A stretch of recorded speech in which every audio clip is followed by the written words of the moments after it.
Comic story अड्डा में आपका स्वागत है। तो आज मैं लेकर आई हूँ तुलसी कॉमिक से, जिस कॉमिक का नाम है रामलाल चोटीवाला। तो ये एक कॉमेडी कॉमिक है। तो टाइम ना वेस्ट करते हुए आप लोग चैनल को कर लीजिए सब्सक्राइब और हम बढ़ते हैं सीधे कॉमिक की तरफ। बेल आइकन प्रेस करना बिल्कुल भी ना भूलिएगा। तो कॉमिक का नाम है रामलाल चोटीवाला। लेखक हैं गोपाल शर्मा, चित्रकार हैं वसंत हलबे। और देखिए सबसे पहले नंबर पे हैं, ये है रामलाल चोटीवाला। महानिकट्टू, पूरा निकम्मा, आलसी, आराम पसंद, शक्की और पत्नी की कमाई खाने वाला। और दूसरे नंबर पे हैं, ये है रामलाल की सुंदर, सुशील व चरित्रवान तथा मेहनती पत्नी स्वीटी, जो एक ऑफिस में स्टेनो है। अब जरा इनसे भी मिलिए, भले आदमी हैं मिस्टर साजन। स्वीटी की ऑफिस में एक हंसमुख और मिलनसार साथी हैं ये। और अब इनसे भी मिल लीजिए। यहाँ ये जो गन पकड़े हैं इन्हें कहते हैं कातिल सिंह। इनकी अच्छे से पहचान कर लीजिए। पैसे लेकर कत्ल करने में माहिर हैं ये, और इनका मुख्य धंधा है ये। और इन्हें तो हर कोई जानता है, ये हैं यमराज। आप इनका परिचय कराने की जरूरत नहीं। पृथ्वी पर रहने वाले सभी प्राणियों की जिंदगी व मौत का हिसाब यही तो रखते हैं। तो चलिए अब देखते हैं इन सब कैरेक्टर को लेकर कॉमिक कैसे आगे बढ़ती है। रामलाल उचक उचक कर सड़क पर आते जाते वाहनों को देख रहा था। अचानक लाल रंग की एक मारुति वैन आती देखकर वह झट से डस्टबिन के पीछे छिप गया। मारुति वैन डस्टबिन के निकट आकर ही रुकी थी। वैन में रामलाल की पत्नी स्वीटी और ऑफिस का साथी साजन किसी बात पर खिलखिलाकर हंस रही थी। आज तो तुम्हें चाय पीकर ही जाना पड़ेगा साजन। क्यों नहीं स्वीटी, मुझे तुम्हारे हाथ की चाय बहुत अच्छी लगती है। चलो। स्वीटी व साजन गाड़ी से निकलकर घर की तरफ बढ़े और डस्टबिन के पीछे से निकलकर रामलाल मारुति के पहिए की हवा निकालने लगा। और घर पहुंचकर स्वीटी किचन में थी, साजन ड्राइंग रूम में। पतलून की इलास्टिक को बार बार खींच कर छोड़ता रामलाल वहां आ गया। आइए रामलाल जी। हाँ आ गए रामलाल। रामलाल तो इस घर में मेहमान आया है ना, घर का मालिक तो तू है, बत्ती सी दिखा के। जी क्या मतलब? 6 महीने से तू मेरी पत्नी के साथ इश्क की कबड्डी खेल रहा है।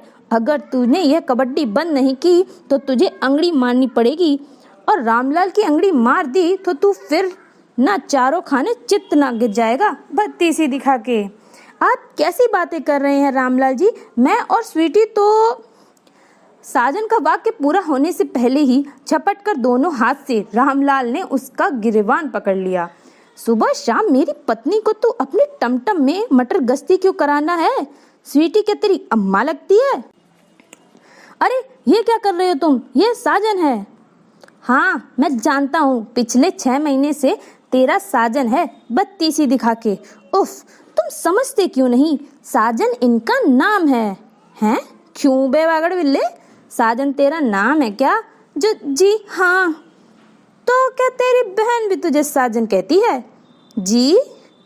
और क्या तेरी माँ भी तुझे मेरे प्यारे साजन ही कहती है, बत्ती सी दिखा के? उफ, मुझे नहीं मालूम था स्वीटी कि तुम्हारा पति इतना घटिया आदमी है। मैं ये अपमान सहन नहीं कर सकता। सहन नहीं कर सकता तो फूट यहाँ से। भागता है कि नहीं? जी भागता हूँ। साजन। स्वीटी दौड़कर साजन के पीछे दरवाजे तक गई, मगर साजन नहीं रुका। स्वीटी रामलाल की तरफ पलटी। गुस्से की जाति के कारण उसका चेहरा तमतमा रहा था। यह तुमने ठीक नहीं किया। मैं उड़ती चिड़िया के पंख गिन लेता हूँ मेरी छिपकली। रामलाल बड़ा गुणवान आदमी है। खाक गुणवान आदमी हो तुम। मैं ऑफिस जाती हूँ, तुम सारे दिन घर पर पड़े मुझ पर शक करते रहते हो। निकट्टू, निकम्मे, आलसी और जाहिल कहीं के। क्या तुमने फिर मुझे निकम्मा, जाहिल और आलसी कहा? 1000 बार कह चुका हूँ, मुझे यह सब मत कहा करो। कहूंगी, लाख बार कहूंगी। क्या करोगे तुम? मैं आत्महत्या कर लूंगा, बत्ती सी दिखा के। तुम वह भी नहीं कर सकते। आत्महत्या करने के लिए हाथ पैर हिलाने पड़ते हैं, और तुम आलसी इतने हो कि हाथ पैर तक नहीं हिला सकते। कहने के बाद स्वीटी पैर पटकती हुई अंदर वाले कमरे में चली गई। उधर रामलाल अपने हाथ पैर हिलाकर देखने लगा। स्वीटी अक्ल की दुश्मन है। मेरे हाथ पैर ही नहीं, सारा शरीर कीर्तन करता है। 1 घंटे बाद सोफे पर उकड़ू बैठा रामलाल किसी गहरी सोच में डूब गया। रहीम नामक नौकर कमरे में दाखिल हुआ। क्या कर रहे हो मालिक? सूंघ रहा हूँ रहीम। सूंघ रहे हो? हाँ। क्या? यह कि आत्महत्या कैसे की जाए। ओह, आप सूंघ नहीं बल्कि सोच रहे हैं मालिक। हाँ, वही कर रहा हूँ। मैं तो दुआ ही कर सकता हूँ मालिक, खुदा आपको कामयाब करे। क्या क्या तुम मुझे आत्महत्या करने का कोई बढ़िया तरीका बता सकते हो रहीम? आत्महत्या करने के सैकड़ों तरीके हैं मालिक। जैसे किसी बिल्डिंग की 10वीं मंजिल से छलांग लगाई जा सकती है, रेल की पटरी पर भी लेटा जा सकता है, लोग जहर खाकर भी मरते हैं, और फिर शर्मदार के लिए तो चुल्लू और पानी काफी है मालिक। हो, ये सब आइडिया घिसे पिटे हैं। मुझे एकदम नए और फैंटास्टिक आइडिया से आत्महत्या करनी है। ऐसे आइडिया से मेरी लाश को देखने वाले कहें कि वाह, कितना बुद्धिमान आदमी था रामलाल। आत्महत्या भी की तो बिल्कुल नए तरीके से। ये क्या बात हुई कि रामलाल अपनी जान से भी जाए और देखने वाले स्वाद ही ना आए। सोचिए मालिक, जरूर सोचिए। मुझे मालूम है आप सिर्फ सोचते ही रहेंगे, करेंगे कुछ नहीं, कहकर रहीम कमरे से बाहर चला गया। कुछ देर तक रामलाल उसी पोज में बैठा रहा, फिर अचानक चुटकी बजाने के साथ ही उछलकर खड़ा हो गया। सामने लगे शीशे में अपना प्रतिबिंब से वह बोला, क्या आइडिया है, ऐसा कि सारी दुनिया वाह वाह कर उठेगी। आत्महत्या करने वालों के लिए मेरी आत्महत्या मिसाल बन जाएगी। लोग मेरे ही आइडिया से सफल आत्महत्या किया करेंगे, पत्ती सी दिखा के। रामलाल ने एक सिगरेट सुलगाने के बाद जेम्स बॉन्ड स्टाइल में धुआं छोड़ते हुए एक नंबर रिंग किया। संबंध स्थापित होते ही, हेलो, मैं हत्यारा क्लब से कातिल सिंह बोल रहा हूँ। बोलते रहो, रोका किसने है बागड़ बिल्ले? तुम कौन हो? बजर बट्टू। बजर बट्टू? हाँ, मेरा नाम बजर बट्टू है। तुम्हें ऑब्जेक्शन? मुझसे क्या चाहते हो? एक कत्ल कराना है। ऐसी प्यार भरी बातें फोन पर नहीं होती, मेरे क्लब में आकर बातें करो तो हो जाएगा। हत्यारा क्लब। बजर भट्टू कहीं भी किसी से भी बात करने से नहीं डरता। बोलो, कब आना है? चाहे जब आ जाओ, 5,000 लेकर आना। हाँ, मेरी कत्ल करने की फीस 5,000 रुपए है। मगर भैया, 5,000 रुपए मैं कहाँ से पैदा करूँगा? रामलाल ने नाम बदल दिया बजर बट्टू। अगर तुम्हारे पास पैसे नहीं हैं तो फोन क्या झक मारने के लिए किया था? फड़ाक। दूसरी तरफ से रिवॉल्वर उसने इतनी जोर से पटका कि रामलाल उछल पड़ा। फिर 5,000 की बात करके कातिल सिंह रामलाल के इरादे को नहीं हिला सकता। रामलाल का इरादा हिमालय पर्वत जितना वजनी है। और फिर अरे वाह, एक पैर में जूता और एक पैर में चप्पल। कातिल सिंह मैनेजर, हत्यारा क्लब। रूप बदल कर पहुंचा है। आप बजर बट्टू ही हैं ना? तुम्हें नाम भूलने की बीमारी है क्या? 5,000 लाए हो? रामलाल ने 50-50 के नोटों की गड्डी जेब से निकालकर टेबल पर डाल दी। कातिल सिंह ने गड्डी उठाई। किसका कत्ल कराना है? रामलाल का। कौन रामलाल?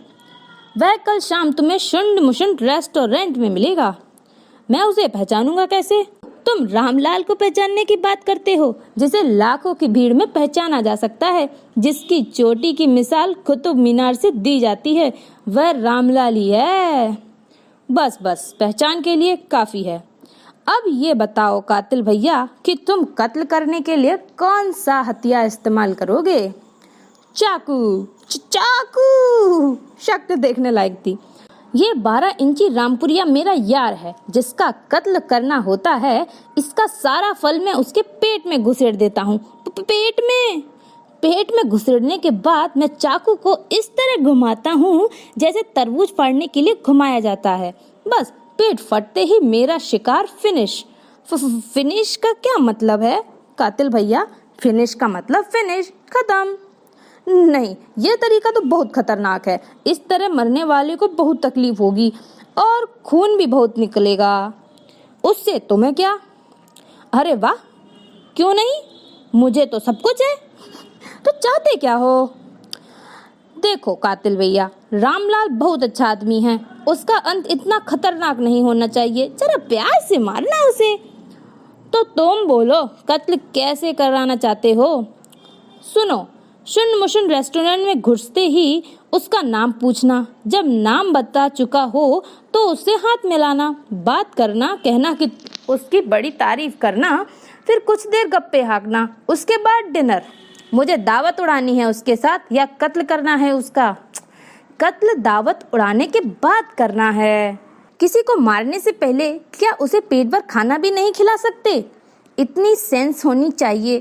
खैर, जब खाना खा चुका हो और फिंगर बॉल में हाथ धो रहा हो, उसी क्षण रिवॉल्वर निकालकर तुम्हें उसे शूट कर देना है।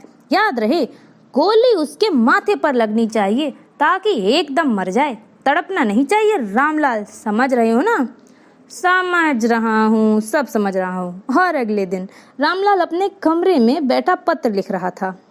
लिखने के बाद पत्र कोट की जेब में डाला और कुर्सी से उठ खड़ा हुआ। कुछ देर कुर्सी को देखता रहा और फिर, मैं जा रहा हूँ, है मेरी प्यारी कुर्सी, अब तुझे कभी चूं चूं करनी नहीं पड़ेगी। मैं शुंड मुशुंड रेस्टोरेंट में जा रहा हूँ, वहाँ जहाँ कातिल सिंह की गोली मेरा नाम सत्य कर देगी। अब मैं तुझ पर बैठने के लिए कभी नहीं आऊँगा। तू रोना नहीं, देख तू रोना नहीं। रामलाल, बोल मेरी प्यारी कुर्सी, ना जा, मुझे छोड़ कर ना जा। देख ऐसे ना बोल, नहीं तो मैं रो पड़ूंगा। कातिल सिंह के हलक में 5,000 रुपए उतार चुका हूँ। अब अगर मैं वहाँ नहीं गया तो फोकट में उसके हो जाएंगे। 5,000 रुपए वसूल करने के लिए मुझे शुंड मुशुंड रेस्टोरेंट जाना ही होगा।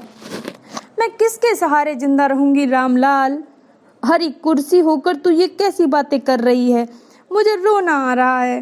रामलाल दौड़कर कुर्सी से लिपट गया और रोने लगा। ड्राइंग रूम में रामलाल और रहीम। मैं जा रहा हूँ रहीम। कहाँ हुजूर? जहाँ से कोई वापस नहीं आता। ऊपर जा रहे हो क्या? हाँ जाइए सरकार, जरूर जाइए। खुदा टकटकी लगाए आपका इंतजार कर रहा है। लो, मेरा यह प्रेम पत्र स्वीटी को दे देना। शुंड मुशुंड रेस्टोरेंट में दरवाजे से दाखिल होते ही कातिल सिंह को देखते ही रामलाल का चेहरा फक पड़ गया। थूक सटका उसने। होठ पर जीभ फेरी। कातिल सिंह वहीं खड़ा किसी की तलाश की कोशिश कर रहा था। रामलाल पर नजर पड़ते ही उसकी तरफ बढ़ा। रामलाल ऐसी एक्टिंग के साथ मेज पर तबला बजाने लगा जैसे उसके बारे में तो उसे कुछ पता ही ना हो, और साथ ही गाना भी गाने लगा। और तभी, हेलो, नहीं हिलना, तेरा बाप का राज है क्या मैं आपका नाम जान सकता हूँ? रामलाल कहते हैं मुझे। क्या मैं आपके बाप का नाम जान सकता हूँ? बाप क्यों? क्योंकि मैं बाप का नाम जानने के बाद बेटे का नाम बता सकता हूँ बत्ती सी दिखा के। ऐसा क्या? जी हाँ ऐसा। मेरे बाप का नाम जालिम सिंह था। तब तो तुम्हारा नाम जरूर कातिल सिंह होगा। कमाल है, आपको कैसे पता चल गया रामलाल जी? हमको ऐसे ही पता लग जाता है। रामलाल बड़ा टैलेंटेड आदमी है बत्ती सी दिखा के। आप तो बिल्कुल वैसे ही हैं रामलाल जी जैसा सुना था। क्या सुना था हमारे बारे में? बड़ी तारीफ सुनी थी आपकी। क्या मैं यहाँ बैठ सकता हूँ? जरूर बैठिए, मगर बत्ती सी दिखा के। उधर रामलाल ने मेरे और तुम्हारे संबंध को लेकर इतनी गलत बात सोची कैसे स्वीटी? तुम तो जानते ही हो साजन, वो थोड़े शक्की मिजाज के हैं। उनका शक दूर करने का मैंने एक तरीका सोचा है। क्या? आज मैं उनके सामने तुम्हारी कलाई पर राखी बांधूंगी, यानी आज से हम रजिस्टर्ड भाई बहन बन जाएंगे। घर में दाखिल होने पर, वे कहाँ हैं रहीम? वे एक खत दे गए हैं, कह गए हैं कभी वापस ना आने के लिए जा रहे हैं। स्वीटी खत पढ़ती है। मैं तुम्हारे और साजन के बीच सैंडविच नहीं बनना चाहता मेरी प्यारी छिपकली। मैं सेफ में तुम्हारे 5,000 रुपए चंपत करके कातिल सिंह को दे दिए हैं। वह किराए का कातिल है और उसकी समझनदानी के मुताबिक रामलाल के कत्ल के लिए उसे किसी अन्य ने 5,000 रुपए दिए हैं। शुंड मुशुंड रेस्टोरेंट से अगर तुम मेरी लाश उठवा लो तो मरने के बाद मेरी आत्मा कत्थक करती रहेगी। पत्र पढ़ते ही स्वीटी ने घबराकर सेफ खोली। उसे खाली सेफ देखकर साजन की तरफ पलटी। उनका दिमाग खराब हो गया है साजन, उन्हें बचाना होगा। साजन और स्वीटी वहां से भागे। उधर शुंड मुशुंड रेस्टोरेंट में रामलाल और कातिल सिंह आमने सामने बैठे डिनर ले रहे थे।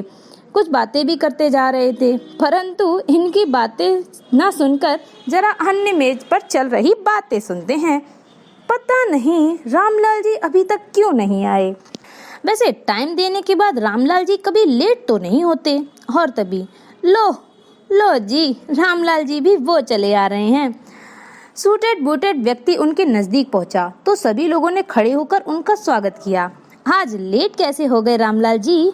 मैं किसी व्यक्ति की तलाश कर रहा था जिसका नाम मेरी तरह रामलाल हो।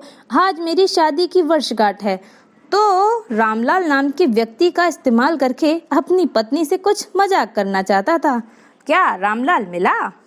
तभी रामलाल की पत्नी आ गई। रामलाल चिल्लाते हुए स्वीटी और साजन रेस्टोरेंट में दाखिल हुए तो कातिल सिंह के साथ बैठे रामलाल के साथ सूटेड बूटेड रामलाल भी चौंक पड़े। साजन और स्वीटी अपने रामलाल के नजदीक पहुंचे। आपको वहम हो गया है, देखो मैं राखी लाई हूँ आपके सामने, मैं इसे साजन की कलाई पर बांधती हूँ। कातिल सिंह ने रिवॉल्वर निकाल लिया था। तभी सूटेड बूटेड रामलाल चिल्लाता हुआ रामलाल चोटी वाले की तरफ दौड़ा। मिल गया रामलाल, मिल गया। कातिल सिंह गोली चलाने ही वाला था कि सूटेड बूटेड रामलाल असली रामलाल और कातिल सिंह के बीच में घुस पहुंचने ही वाला था कि यमराज के एक दूत ने सूटेड बूटेड रामलाल का कॉलर पकड़कर उसे दूर धकेल दिया। तभी धड़ाम, कातिल सिंह के रिवॉल्वर से चली गोली रामलाल चोटी वाले के माथे में लगी और रामलाल वहीं ढेर हो गया। यमदूत रामलाल की आत्मा को लेकर हवा में ऊपर उड़ते चले गए। उनकी पकड़ में रामलाल चोटी वाले की आत्मा बुरी तरह छटपटाने लगी और चीख चीख का विरोध करने लगी। कहाँ ले जा रहे हो मुझे? छोड़ दो, मैं मरना नहीं चाहता, बत्ती से दिखा के। नर्क में ले जा रहे हैं? तुम मर चुके हो, नर्क में जाना ही होगा तुम्हें। हाँ? क्यों? वो ऐसा क्यों करते हो भैया? आत्महत्या करने वाले को हम नर्क में ही डालते हैं। क्या तुम नहीं जानते हो कि आत्महत्या करना पाप होता है? नहीं, मुझे आत्महत्या नहीं करनी। मेरी छिपकली बेवफा नहीं है, वह साजन को अपने भाई मानती है, बत्ती सी दिखा के। दूत रामलाल की एक नहीं सुनते और उसे खींचे ले जाते हैं। और यमराज के दरबार में सिंहासन पर यमराज बैठे हैं। तभी रामलाल को दूत वहां पर लेकर आते हैं। ये किस लल्लू पंजू को उठा लाया तुम? इसका नाम रामलाल है महाराज। इसकी मौत किस तरह हुई? इसने आत्महत्या करने की कोशिश की महाराज। आत्महत्या? हाँ महाराज, मगर आज मरने वाले रामलाल को आत्महत्या नहीं करनी थी। किस तरह आत्महत्या की इसने? इसने एक किराए के कातिल से खुद का कत्ल कराया और उसने इसका कत्ल कर दिया। जी हाँ। बको मत। चीखने के साथ ही यमराज सिंहासन से खड़ा हो गया। कुछ गड़बड़ हो गई है क्या महाराज? गड़बड़? बहुत बड़ी गड़बड़ हो गई है। अपनी बेवकूफ़ी से तुम लोग गलत रामलाल को यहाँ ले आए हो। अगर इस गड़बड़ी के बारे में हेड ऑफिस को पता चल गया तो हम सबको पानी की पताशों की तरह फोड़ दिया जाएगा। रूल के मुताबिक इस रामलाल को अपनी कत्ल की साजिश रचनी जरूरी थी, मगर उसमें कामयाब नहीं होना था। हम समझे नहीं महाराज। शुंड मुशुंड रेस्टोरेंट में उस वक्त इसके अलावा एक और रामलाल रहा होगा। कातिल सिंह के रिवॉल्वर की गोली से उसे ही मरना था। होना यह था कि रामलाल बिल्कुल नए ढंग से आत्महत्या के लिए अपने कत्ल का जाल बिछाएगा, परंतु अचानक से बीच में उसकी जगह दूसरा रामलाल आ जाएगा। उस रामलाल की मौत हमारे रजिस्टर में इसी ढंग से लिखी थी। बिल्कुल यही होने वाला था महाराज, मगर इस बेवकूफ ने उस रामलाल को पीछे धकेल दिया। गुर क्यों बे राक्षस नाथ, इस बेवकूफ़ी के लिए तेरे शरीर में भूसा जरूर भरा जाएगा, मगर इस वक्त इस गलती को सुधारना बहुत जरूरी है। क्या किया जाए महाराज? सॉरी सर, गलती हो गई। मैं समझा कि वह उल्लू का पट्टा बेबचा बीच में आ रहा है। तो अब क्या किया जाए? रामलाल की आत्महत्या को वापस इसके शरीर में डाला जाना चाहिए महाराज। करेक्ट, फौरन से पहले जाओ इसी वक्त। अभी इस रामलाल को जिंदगी बाकी है। अगर लोगों ने इसके शरीर को जला दिया तो प्रॉब्लम क्रिएट हो जाएगी। पहला दूत रामलाल को खींचता हुआ बोला, चलो Ramlal. Thank you Yamraj Babu, thank you very much. बत्ती सी दिखा के दोनों दूतों के बीच मारे खुशी के रामलाल ठुमके लगाकर नाचने लगा। अंत में पोस्टमार्टम इमारत के बाहर पहुंचे। हाय मेरे रामलाल, मुझे छोड़कर क्यों चला गया तू? स्वीटी दहाड़े मार मार कर रो रही थी। साजन और रहीम भी एक तरफ खड़े आंसू बहा रहे थे। रामलाल भी रोने लगा। बेचैन होकर वह आगे बढ़ा और स्वीटी के कंधे पर हाथ रखा। बहू रो मत मेरी चिपगली, मैं आ गया हूँ। ये उल्लू के पट्टे गलती से मुझे उठा ले गए थे। यमराज बाबू की डांट पड़ी इन बागड़ बिल्लों पर कि सिट्टी पिट्टी गुम हो गई बत्ती से दिखा के। स्वीटी रोती रही। रामलाल के स्पष्ट करने का, बोलने का उस पर कोई प्रभाव नहीं पड़ा। ए स्वीटी, तो सुनते क्यों नहीं? ये लोग ना तुम्हारे स्पर्श को महसूस कर सकते हैं, ना तुम्हारी आवाज सुन सकते हैं। क्यों? क्योंकि इस वक्त तुम आत्मा हो, तुम्हारे पास शरीर नहीं है। तो फौरन मुझे शरीर दो बत्ती से दिखा के। डॉक्टर तुम्हारे शरीर का पोस्टमार्टम कर रहे हैं। तो यहाँ क्यों खड़े मटर गश्ती कर रहे हो बागड़ बिल्लो? वहाँ क्यों नहीं चलते? चलो। पोस्टमार्टम थिएटर में लंबी टेबल रामलाल की लाश पड़ी थी। डॉक्टर ने उसका सिर पूरी तरह खोल दिया रहा। औजारों से मस्तिष्क में फंसी गोली निकालने का प्रयास कर रहे थे। ऑपरेशन थिएटर का दृश्य देखकर दूतों के चेहरे फक पड़ गए। दहशत में डूबी आंखों से वे एक दूसरे की तरफ देखने लगे। देख क्या रहे हो? मुझे मेरे शरीर में डालो। देखो ये डॉक्टर बच्चे मेरे शरीर का कचूमर बनाए दे रहे हैं। दोनों में से कोई भी कुछ नहीं बोला। डरे हुए सिर्फ एक दूसरे की तरफ देखते रहे। बागड़ बिल्लो, तुम्हारे कानों में मैल भरा हुआ है क्या? फौरन हमें हमारे शरीर में दाखिल किया जाए, वरना यमराज बाबू से कहकर तुम दोनों की बत्ती सी बाहर निकाल दूंगा। हम फंस गए हैं रामलाल। क्या मतलब? अब तुम्हारी आत्मा को इस जिस्म में दाखिल नहीं किया जा सकता। यमराज सिंहासन पर विराजमान दोनों दूत रामलाल को लिए वहां दाखिल हुए। दूतों की बात सुनने के बाद डॉक्टरों ने रामलाल के दिमाग को चीरफाड़ डाला है। अब आप तो जानते ही हैं, जिस शरीर में दिमाग ना हो उसके अंदर किसी आत्मा को प्रविष्ट नहीं किया जा सकता। ओह, अब क्या किया जाए रामलाल? मुझसे क्या पूछते हो? गलती इन उल्लू के पट्टों की है। किसी दूसरे रामलाल की जगह मुझे धर पकड़ा। यह तो सब ठीक है रामलाल, मगर बको मत। कोई बकवास नहीं सुनना चाहता। वाह जी वाह, अजीब धांधली मचा रखी है। मरना किसी और साले को था और उठा मुझे लाए बत्ती सी दिखा के। मगर अब किया भी क्या जा सकता है रामलाल? मैं इसी वक्त हेड ऑफिस जाकर तुम्हारी शिकायत। नहीं नहीं नहीं, ऐसा मत करना रामलाल। तो फौरन से पहले मेरे शरीर का इंतजाम करो। क्या चाहते हो तुम? इसी वक्त धरती पर जाना चाहता हूँ बत्ती से दिखा के। अब ये कैसे हो? मेरे दिमाग में एक आइडिया है महाराज। क्या? दूत ने यमराज के पास जाकर उनके कान में कहा। सुनते ही यमराज की आंखें चमकने लगीं। जब काफी देर चुप्पी छाई रही तब, क्या खुसुर फुसुर कर रहे हो मिस्टर यमराज की दुम? कुछ करते हो या मैं जाऊं हेड ऑफिस बत्ती से दिखा के? देखो रामलाल जी, वह शरीर अब इस लायक नहीं रहा कि तुम्हें उसमें भेजा जा सके। अब तुम्हें धरती पर भेजने का हमारे पास सिर्फ एक ही रास्ता है। क्या? यह है कि तुम्हें किसी अन्य रामलाल के जिस्म में दाखिल कर दिया जाए। गुड, क्या मतलब? पृथ्वी पर हजारों रामलाल हैं, हर पेशे में, हर तरह के रामलाल। वकील भी हैं, जज भी हैं, नेता, अभिनेता, पुलिस वाला भी हैं, अमीर भी हैं, गरीब भी हैं। कोई गांव में रहता है, कोई शहर में। रामलाल नाम के गुंडे भी हैं, जासूस भी। तुम जिस रामलाल के शरीर में जाना चाहते हो जा सकते हो। जिस शरीर में भी चाहो हम तुम्हें भेज सकते हैं। चाहे जिस शरीर में, बत्ती सी दिखा के। हाँ, तो निकालो लिस्ट। मैं देखना चाहता हूँ कि पृथ्वी पर कितने रामलाल किस रूप में हैं। लिस्ट देखने के बाद फैसला करूँगा कि क्या हुआ रामलाल, चुप क्यों हो गए? किसी दूसरे के शरीर में जाने के बाद मेरी ये मोहिनी सूरत तो नहीं बदल जाएगी बत्ती सी दिखा के? वह तो बदलेगी ही। तुम्हारी शक्ल वैसी ही हो जाएगी जिसके शरीर। मुझे सौदा मंजूर नहीं। क्यों? मुझे अपनी इस मोहिनी सूरत से बहुत प्यार है। इसे मैं नहीं छोड़ सकता। छोड़ो सब रामलाल को, मुझे मेरे ही शरीर में भेजो। कुछ देर बाद सोचने के बाद एक काम हो सकता है। क्या वास्तव में तुम्हारी शक्ल यही रहेगी? यानी जब तुम शीशे आदि में देखोगे तो अपनी यही शक्ल दिखेगी, मगर उस रामलाल के परिचय को तुम्हारी शक्ल वही नजर आएगी जिसके शरीर में तुम रहोगे। रामलाल सोच में पड़ गया तो अब इसमें इतना सोच विचार करने की जरूरत नहीं रामलाल जी। माना कि गलती हमारी है, मगर आपको भी थोड़ा कोऑपरेट करना चाहिए। ठीक है, मैं तुम लोगों को कोऑपरेट कर लूँगा, मगर एक शर्त होगी। अब कैसी शर्त? जिस रामलाल के शरीर में मुझे भेजा जाएगा, अगर मैं उससे बोर हो जाऊं तो तुम्हें मुझे उसके शरीर से वापस बुला लेना होगा। सोते हुए रामलाल को झंझोड़ती हुई स्वीटी, उठो उठो, कौन से रामलाल के शरीर में भेज रहा है तुम्हें? कौन? तुम कहाँ से आ गई? यमराज कहाँ गया? कौन यमराज? कैसा Yamraj?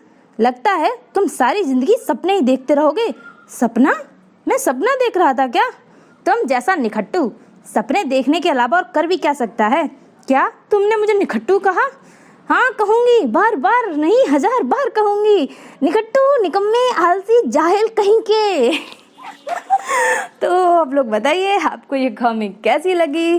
Full on comedy comic है, तो अपने कमेंट में ज़रूर बताइएगा और चैनल को सब्सक्राइब कर लीजिएगा। और मिलते हैं नेक्स्ट कॉमिक के साथ, तब तक के लिए बाय।